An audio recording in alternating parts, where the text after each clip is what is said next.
Viewers, मशरिक़ वस्ता एक बार फिर दुनिया की तवज्जो का मरकज बन चुका है। चंद रोज पहले तक ऐसा महसूस हो रहा था कि इस्राइल और ईरान के दरमियान कशीदगी एक ऐसी जंग में तब्दील होने वाली है जो पूरे खित्ते को अपनी लपेट में ले लेगी। फिजाई हमले, मिसाइलों की बारिश, धमकी आमेज बयानात और आलमी ताकतों की तशवीश ने दुनिया को एक खतरनाक मोड़ पर ला खड़ा किया था। लेकिन फिर अचानक अमरीकी सदर डोनाल्ड ट्रंप की बराह रास्त मुदाखलत और अपील के बाद एक आर्जी जंगबंदी या फिर सीज फायर सामने आया, जिसने वक्ती तौर पर इस आग को फैलने से रोक दिया।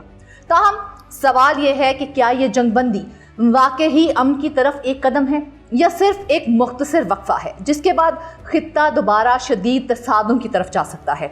इस व्लॉग में अमेरिका, इसराइल और ईरान जंग का तेजी से बदलता मंजरनामा आपके साथ शेयर करेंगे। आप देख रहे हैं 92 न्यूज़ डिजिटल और मैं हूं फरजाना सिद्दीकी। तो व्यूअर्स, ट्रंप की अपील के बाद जो जंगबंदी सामने आई है वो इंतहाई नाजुक नौइयत की है। दोनों फरीकों ने वक्ती तौर पर हमले रोकने पर आमादगी जाहिर की है, लेकिन किसी भी लम्हे सूरत हाल दोबारा खराब हो सकती है। ये जंगबंदी ऐसे वक्त में सामने आई है जब इसराइल और ईरान के दरमियान बराह रास्त हमलों और जवाबी कार्रवाइयों का एक सिलसिला जारी था। इन हमलों ने न सिर्फ खित्ते में खौफ और हिरास को पैदा किया बल्कि आलमी मईशत को भी हिला कर रख दिया। तेल की कीमतों में अचानक इजाफा हुआ, आलमी मंडियों में बेयकीनी फैली और सरमायाकार शदीद तशवीश का शिकार हो गए। व्यूअर्स, ये बहरान उस वक्त शिद्दत इख्तियार कर गया जब इसराइली फजाइया ने लेबनान के दारुल हुकूमत बैरूत के जनूबी इलाकों पर खास तौर पर दाहिया पर शदीद बमबारी की। दाहिया को हिजबुल्लाह का मजबूत गढ़ समझा जाता है और इसराइल का मौकिफ था कि वहां अस्करी तंसीबात मौजूद हैं। लेकिन इस कार्रवाई के बाद सूरत हाल ने खतरनाक रुख इख्तियार कर लिया।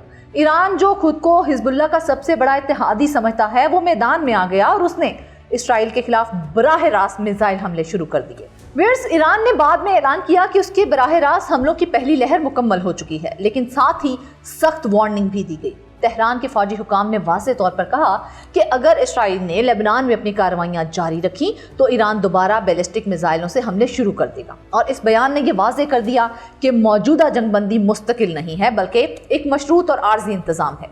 व्यूअर्स, ईरानी क़यादत ने अपने हमलों को लेबनानी अवाम के दिफा और हिमायत का नाम दिया। ईरान मीडिया और तस्नीम न्यूज़ एजेंसी के मुताबिक ईरान ने दुश्मन को एक वाज़ेह पैगाम दिया कि वो अपने इत्तेहादियों को तन्हा नहीं छोड़ेगा। ईरानी हुकाम का दावा है कि इसराइल ने जंगबंदी की दरख्वास्त की थी और ईरान ने अपनी शराइत पर इसे कबूल किया, जिसे तेहरान अपनी सिफारती और अस्करी कामयाबी करार दे रहा है। व्यूअर्स, दूसरी जानिब इसराइल की कहानी जरा मुख्तलिफ है। इसराइली मीडिया के मुताबिक तल अवीव ने अमरीकी दबाव और सदर ट्रंप की दरख्वास्त पर ईरान के खिलाफ बराह रास्त कार्रवाइयां वक्ती तौर पर रोकने पर रजामंदी जाहिर की है।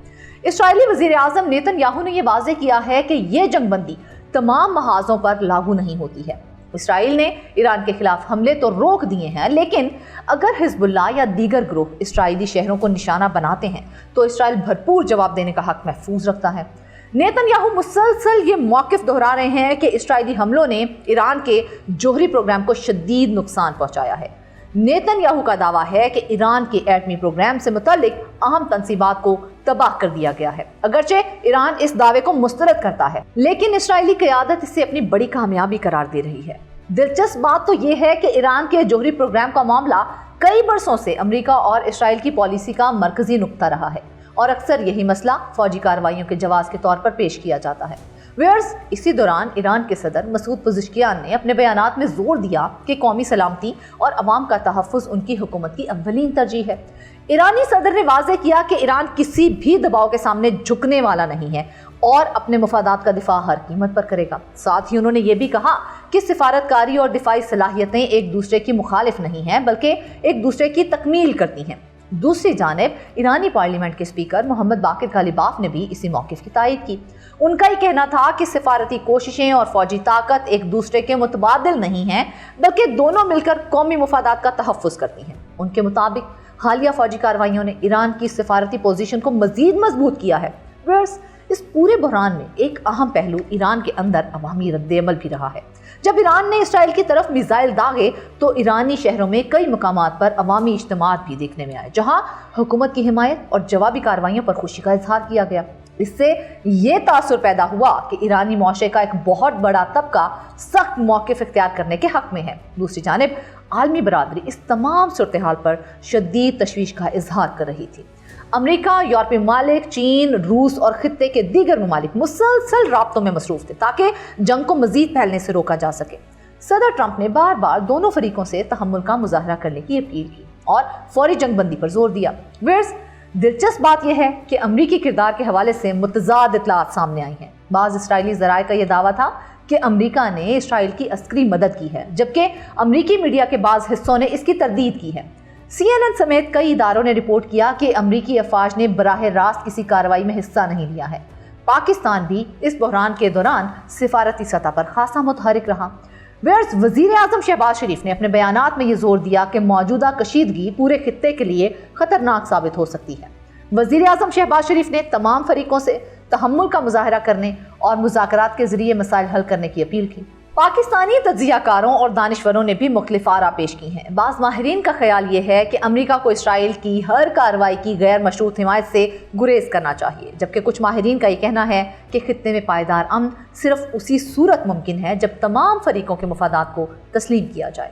اس جنگ کا ایک اور اہم پہلو اسرائیل کی اندرونی سیاست بھی ہے۔ کئی تجزیہ کاروں کے مطابق نیتن یاہو نے امریکی دباؤ کے باوجود سخت موقف اس لیے اختیار کیا ہے تاکہ اندرون ملک اپنے سیاسی مخالفین کو جواب دیا جا سکے۔ اسرائیلی سیاست میں اکثر قومی سلامتی کے معاملات کو داخلی سیاسی مقاصد کے لیے بھی استعمال کیا جاتا ہے۔ ادھر اسرائیل کے اندر ایران کے حمایتی تجزیہ کار اس پوری صورتحال کو تہران کی بڑی اسٹریٹجک کامیابی قرار دے رہے ہیں۔ ان کے مطابق ایران نے یہ ثابت کر دیا ہے کہ وہ اپنے اتحادیوں کے دفاع کے لیے براہ راست کارروائی کرنے کی صلاحیت اور ارادہ بھی رکھتا ہے۔